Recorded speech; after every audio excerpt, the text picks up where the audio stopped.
ಆಕಾಶವಾಣಿ ಪ್ರದೇಶ ಸಮಾಚಾರ ಓದುತ್ತಿರುವವರು ಚೇತನ್ ಸಿವಿ. ಮುಖ್ಯಾಂಶಗಳು: ಪೋಲಿಯೋ ಮುಕ್ತ ಭಾರತ ಕೇಂದ್ರ ಸರ್ಕಾರದ ಬದ್ಧತೆ.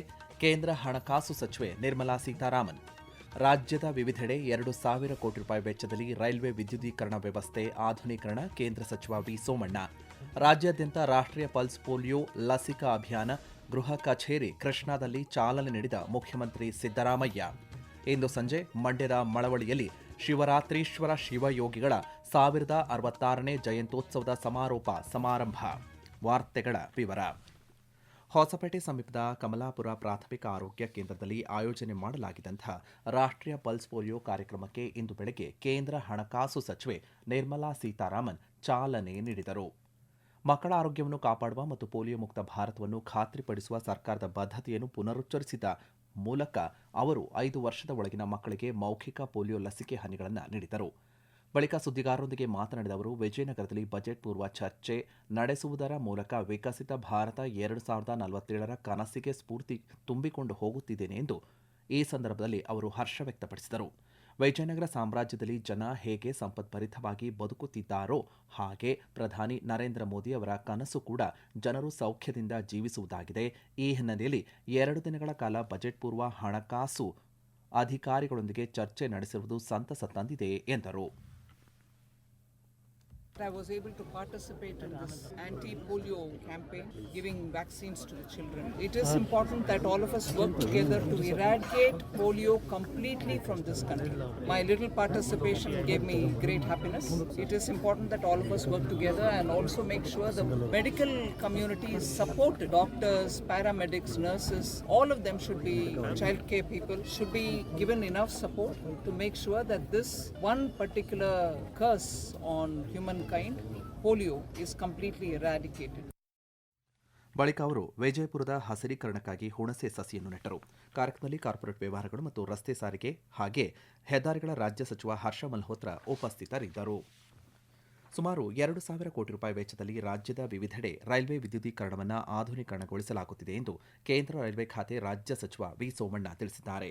ಕೋಲಾರ ಜಿಲ್ಲೆಯ ಟೇಕಲ್ ರೈಲ್ವೆ ವಿಭಾಗದಲ್ಲಿ ಲೆವೆಲ್ ಕ್ರಾಸಿಂಗ್ ಬದಲಿಗೆ ನಿರ್ಮಿಸಲಾದಂತಹ ರೈಲ್ವೆ ಮೇಲ್ಸೇತುವೆಯನ್ನು ಲೋಕಾರ್ಪಣೆಗೊಳಿಸಿ ಮಾತನಾಡಿದಂತಹ ಅವರು, ರಾಜ್ಯಕ್ಕೆ ಕೋಲಾರ, ಬೆಂಗಳೂರು, ರಾಮನಗರ ಮತ್ತು ತುಮಕೂರು ಹೃದಯ ಭಾಗ ಇದ್ದ ಹಾಗೆ ಈ ಭಾಗದ ಅಭಿವೃದ್ಧಿಗೆ ಕೇಂದ್ರ ಸರ್ಕಾರ ಒತ್ತು ನೀಡುತ್ತಿದೆ ಎಂದು ಹೇಳಿದ್ದಾರೆ. ರೈಲ್ವೆ ಡಿಆರ್ಎಂಒ ಅವರೊಂದಿಗೆ ಚರ್ಚಿಸಿ ಅಗತ್ಯವಿರುವ ಕಡೆ ಮೇಲ್ಸೇತುವೆ ಮತ್ತು ಕೆಳ ಸೇತುವೆಗಳನ್ನು ಆದ್ಯತೆ ಮೇರೆಗೆ ಮಾಡಲಾಗುತ್ತಿದೆ.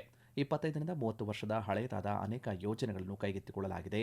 ಈ ಯೋಜನೆಗಳನ್ನು 2026-27ರ ಒಳಗೆ ಪೂರ್ಣಗೊಳಿಸಲಾಗುವುದು ಎಂದು ತಿಳಿಸಿದ್ದಾರೆ. ಕೋಲಾರದಿಂದ ಬೆಂಗಳೂರಿಗೆ ನೇರ ರೈಲ್ವೆ ಮಾರ್ಗ ನಿರ್ಮಿಸಲು ಅಧಿಕಾರಿಗಳಿಗೆ ಸ್ಥಳ ಪರಿಶೀಲನೆಗೆ ಸೂಚಿಸಲಾಗಿದೆ.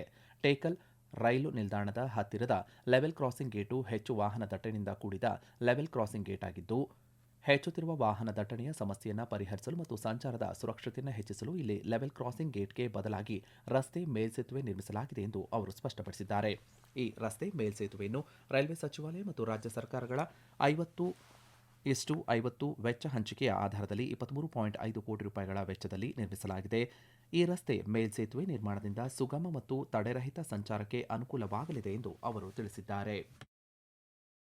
ದೇಶಕ್ಕೆ ಬೆಂಗಳೂರು ಮತ್ತೆ ಕೋಲಾರ, ರಾಮನಗರ, ತುಮಕೂರು ಇವೆಲ್ಲವೂ ಕೂಡ ಹೃದಯ ಭಾಗ ಇದ್ದಂಗೆ ಈ ಭಾಗದ ಅಭಿವೃದ್ಧಿ ಮಾಡಿದ್ರೆ ಮಾತ್ರ ಆಗ್ತದೆ ಅನ್ನೋದು ನಮ್ಮ ಚಿಂತನೆ ಆಗಿದೆ. ನಾನು ನಮ್ಮ ಡಿಆರ್ಎಂ ಅವರೆಲ್ಲರೂ ಕೂತ್ಕೊಂಡು ಚರ್ಚೆ ಮಾಡಿ ಎಲ್ಲೆಲ್ಲಿ ಮೇಲ್ಸೇತುವೆ ಕೆಲ ಸೇತುವೆಗಳು ಬೇಕೋ ಅದನ್ನ ಆದ್ಯತೆ ಮೇರೆಗೆ ಕೆಲಸ ಮಾಡತಕ್ಕಂಥದಕ್ಕೆ ನಾವು ಕ್ರಮ ವಹಿಸ್ತಾ ಇದ್ದೀವಿ. ನಮ್ಮ ಉದ್ದೇಶ ಇಷ್ಟೇನೆ, ಕರ್ನಾಟಕದಲ್ಲಿ ಇದ್ದಂತ ಸುಮಾರು 25-30 ವರ್ಷದ ಅನೇಕ ಹಳೆಯ ಯೋಜನೆಗಳನ್ನು ಕೂಡ ಕೈಗೆತ್ತಿಕೊಂಡು 26-27 ಒಳಗಡೆ ಸುಮಾರು 23,000-24,000 ಕೋಟಿ ರೂಪಾಯಿಗಳ ಯೋಜನೆ ಮುಗಿಸ್ತಾ ಇದ್ದೀವಿ. ತುಮಕೂರು, ರಾಯದುರ್ಗ, ತುಮಕೂರು, ದಾವಣಗೆರೆ ಈ 400ಕ್ಕೂ ಮೇಲ್ಪಟ್ಟು ಕಿಲೋಮೀಟರ್ ಅದನ್ನು ಕೂಡ ಮುಗಿಸೋದಕ್ಕೆ ಬಂದಿದ್ದೀವಿ.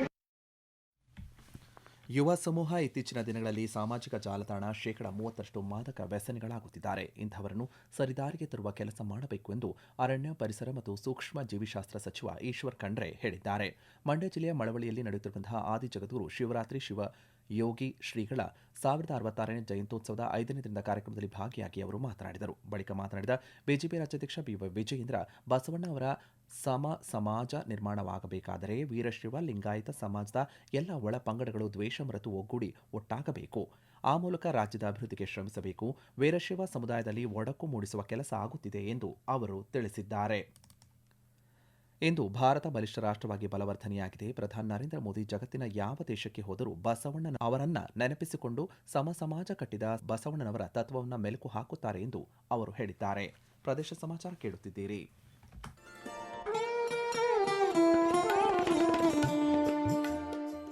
ಆಕಾಶವಾಣಿ ಸುದ್ದಿ ವಿಭಾಗದಿಂದ ಪ್ರದೇಶ ಸಮಾಚಾರವನ್ನು ಪ್ರತಿದಿನ ಬೆಳಿಗ್ಗೆ 7:05, ಮಧ್ಯಾಹ್ನ 12 ಮತ್ತು 2:30 ಹಾಗೂ ಸಂಜೆ 6:40ಕ್ಕೆ. ರಾಷ್ಟ್ರೀಯ ವಾರ್ತೆಗಳನ್ನು ಬೆಳಿಗ್ಗೆ 7:35, ಮಧ್ಯಾಹ್ನ 1:10 ಹಾಗೂ ಸಂಜೆ 7:35ಕ್ಕೆ ಪ್ರಸಾರ ಮಾಡಲಾಗುತ್ತದೆ. ಈ ಎಲ್ಲಾ ವಾರ್ತೆಗಳನ್ನು ನಮ್ಮ ಯೂಟ್ಯೂಬ್ ಖಾತೆ ಆಕಾಶವಾಣಿ ನ್ಯೂಸ್ ಕನ್ನಡ, ಫೇಸ್ಬುಕ್ ಖಾತೆ ಆಕಾಶವಾಣಿ ವಾರ್ತೆ ಕನ್ನಡ ಇದರಲ್ಲಿ ಆಲಿಸಬಹುದು. ನಿಖರ ಮತ್ತು ವಿಶ್ವಾಸಾರ್ಹ ಸುದ್ದಿಗಳಿಗಾಗಿ ಕೇಳಿ ಆಕಾಶವಾಣಿ ವಾರ್ತೆ.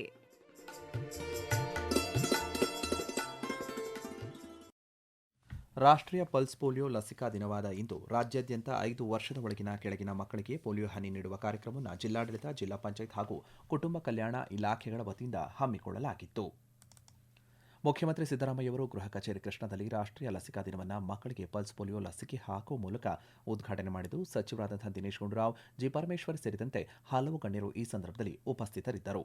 ಮೈಸೂರಿನ ಜಯಲಕ್ಷ್ಮೀಪುರಂನ ವಿವಿ ಹೆರಿಗೆ ಆಸ್ಪತ್ರೆಯಲ್ಲಿ ಆಯೋಜನೆ ಮಾಡಲಾಗಿದ್ದ 2025ರ ಪಲ್ಸ್ ಪೋಲಿಯೋ ಲಸಿಕಾ ಕಾರ್ಯಕ್ರಮವನ್ನು ಚಾಮರಾಜ ವಿಧಾನಸಭಾ ಕ್ಷೇತ್ರದ ಶಾಸಕ ಕೆ ಹರೀಶ್ ಗೌಡ ಅವರು ಮಕ್ಕಳಿಗೆ ಪೋಲಿಯೋ ಹನಿಯನ್ನು ಹಾಕುವುದರ ಮೂಲಕ ಚಾಲನೆ ನೀಡಿದರು. ಸುಮಾರು 1,600ಕ್ಕೂ ಹೆಚ್ಚು ಬೂತುಗಳಲ್ಲಿ ಲಸಿಕೆಯನ್ನು ನೀಡಲಾಗುತ್ತಿದೆ. 4,000ಕ್ಕೂ ಅಧಿಕ ಸಿಬ್ಬಂದಿ ವರ್ಗದವರು, ವೈದ್ಯರು ಮತ್ತು ತಾಲೂಕು ವೈದ್ಯಾಧಿಕಾರಿಗಳು ಒಳಗೊಂಡ ತಂಡಗಳು ಲಸಿಕಾ ಕಾರ್ಯಕ್ರಮದಲ್ಲಿ ತಮ್ಮನ್ನು ತಾವು ತೊಡಗಿಸಿಕೊಂಡಿದ್ದಾರೆ ಎಂದು ಜಿಲ್ಲಾ ಆರೋಗ್ಯ ಮತ್ತು ಕುಟುಂಬ ಕಲ್ಯಾಣಾಧಿಕಾರಿ ಡಾಕ್ಟರ್ ಕುಮಾರಸ್ವಾಮಿ ತಿಳಿಸಿದ್ದಾರೆ. ಬೆಂಗಳೂರು ಗ್ರಾಮಾಂತರ ಜಿಲ್ಲೆಯಲ್ಲಿ ರಾಷ್ಟ್ರೀಯ ಪಲ್ಸ್ ಪೋಲಿಯೋ ಲಸಿಕಾ ಕಾರ್ಯಕ್ರಮಕ್ಕೆ ಚಾಲನೆ ನೀಡಿ ಸಚಿವ ಕೆಎಚ್ ಮುನಿಯಪ್ಪ 5 ವರ್ಷದ ಒಳಗಿನ ಎಲ್ಲ ಮಕ್ಕಳಿಗೆ ಪೋಲಿಯೋ ಹನಿ ಹಾಕಿಸುವ ಮೂಲಕ ಪೋಲಿಯೋ ಮುಕ್ತ ರಾಷ್ಟ್ರ ಎಂದು ಮತ್ತೊಮ್ಮೆ ಸಾಬೀತು ಮಾಡೋಣ. ಜಿಲ್ಲೆಯ 99,828 ಮಕ್ಕಳಿಗೆ ಪಲ್ಸ್ ಪೋಲಿಯೋ ಲಸಿಕೆ ಹಾಕುವಂತಹ ಗುರಿಯನ್ನು ಹೊಂದಲಾಗಿದೆ ಎಂದು ಹೇಳಿದರು.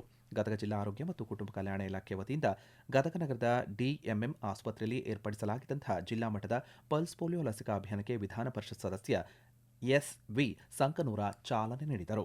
ಬಳ್ಳಾರಿ ಜಿಲ್ಲೆಯ ಪಲ್ಸ್ ಪೋಲಿಯೋ ಲಸಿಕಾ ಕಾರ್ಯಕ್ರಮಕ್ಕೆ ಇಂದು ಬಳ್ಳಾರಿಯ ಜಿಲ್ಲಾ ಆಸ್ಪತ್ರೆಯಲ್ಲಿ ಮೇಯರ್ ಪಿ ಗಾದೆಪ್ಪ ಚಾಲನೆ ನೀಡಿದರು. ಲಿಡ್ಕರ್ ಅಧ್ಯಕ್ಷ ಮುಂಡ್ರಿಗಿ ನಾಗರಾಜ್ ಮತ್ತು ಇನ್ನಿತರರು ಉಪಸ್ಥಿತರಿದ್ದರು. ಈ ವೇಳೆ ಡಿಎಚ್ಒ ಡಾಕ್ಟರ್ ಯಲ್ಲಾ ರಮೇಶ್ ಬಾಬು ಜಿಲ್ಲೆಯಲ್ಲಿ 5 ವರ್ಷದ ಒಳಗಿನ 1,89,745 ಮಕ್ಕಳಿಗೆ ಲಸಿಕೆ ಹಾಕುವ ಗುರಿಯನ್ನು ಹೊಂದಲಾಗಿದೆ ಎಂದು ತಿಳಿಸಿದ್ದಾರೆ.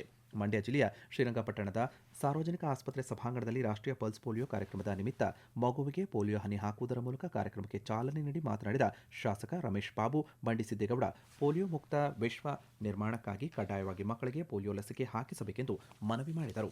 ಹುಬ್ಬಳ್ಳಿಯ ಎಸ್ಎಸ್ ಕೃಷ್ಣ ನಗರದಲ್ಲಿರುವಂತಹ ನಮ್ಮ ಕ್ಲಿನಿಕ್ನಲ್ಲಿ ನಡೆದ ಪಲ್ಸ್ ಪೋಲಿಯೋ ಕಾರ್ಯಕ್ರಮಕ್ಕೆ ಕರ್ನಾಟಕ ಕೊಳಗೇರಿ ಅಭಿವೃದ್ಧಿ ಮಂಡಳಿ ಅಧ್ಯಕ್ಷ ಪ್ರಸಾದ್ ಅಬ್ಬಯ್ಯ ಹಾಗೂ ಪಾಲಿಕೆ ಸದಸ್ಯೆ ಫಾಮೀದಾ ಕಾರಡಗಿ ಅವರು ಚಾಲನೆ ನೀಡಿದರು. ಜಿಲ್ಲೆಯ 2 ಲಕ್ಷಕ್ಕೂ ಅಧಿಕ ಮಕ್ಕಳಿಗೆ ಪೋಲಿಯೋ ಹನಿ ಹಾಕಲಾಗುತ್ತದೆ.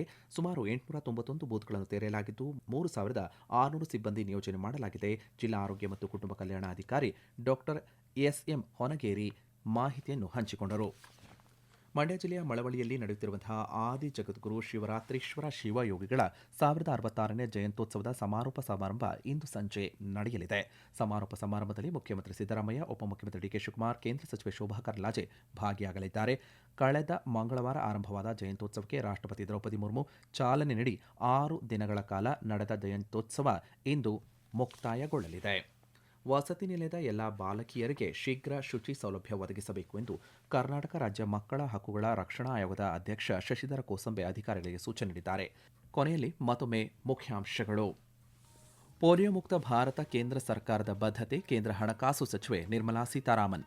ರಾಜ್ಯದ ವಿವಿಧೆಡೆ 2,000 ಕೋಟಿ ರೂಪಾಯಿ ವೆಚ್ಚದಲ್ಲಿ ರೈಲ್ವೆ ವಿದ್ಯುದೀಕರಣ ವ್ಯವಸ್ಥೆ ಆಧುನೀಕರಣ, ಕೇಂದ್ರ ಸಚಿವ ವಿ ಸೋಮಣ್ಣ. ರಾಜ್ಯಾದ್ಯಂತ ರಾಷ್ಟ್ರೀಯ ಪಲ್ಸ್ ಪೋಲಿಯೋ ಲಸಿಕಾ ಅಭಿಯಾನ, ಗೃಹ ಕಚೇರಿ ಕೃಷ್ಣಾದಲ್ಲಿ ಚಾಲನೆ ನೀಡಿದ ಮುಖ್ಯಮಂತ್ರಿ ಸಿದ್ದರಾಮಯ್ಯ. ಇಂದು ಸಂಜೆ ಮಂಡ್ಯದ ಮಳವಳ್ಳಿಯಲ್ಲಿ ಶಿವರಾತ್ರೀಶ್ವರ ಶಿವಯೋಗಿಗಳ 1066ನೇ ಜಯಂತ್ಯೋತ್ಸವದ ಸಮಾರೋಪ ಸಮಾರಂಭ. ಇಲ್ಲಿಗೆ ಪ್ರದೇಶ ಸಮಾಚಾರ ಮುಕ್ತಾಯವಾಯಿತು. ನಮ್ಮ ಮುಂದಿನ ವಾರ್ತಾ ಪ್ರಸಾರ ಸಂಜೆ 6:40 ನಿಮಿಷಕ್ಕೆ.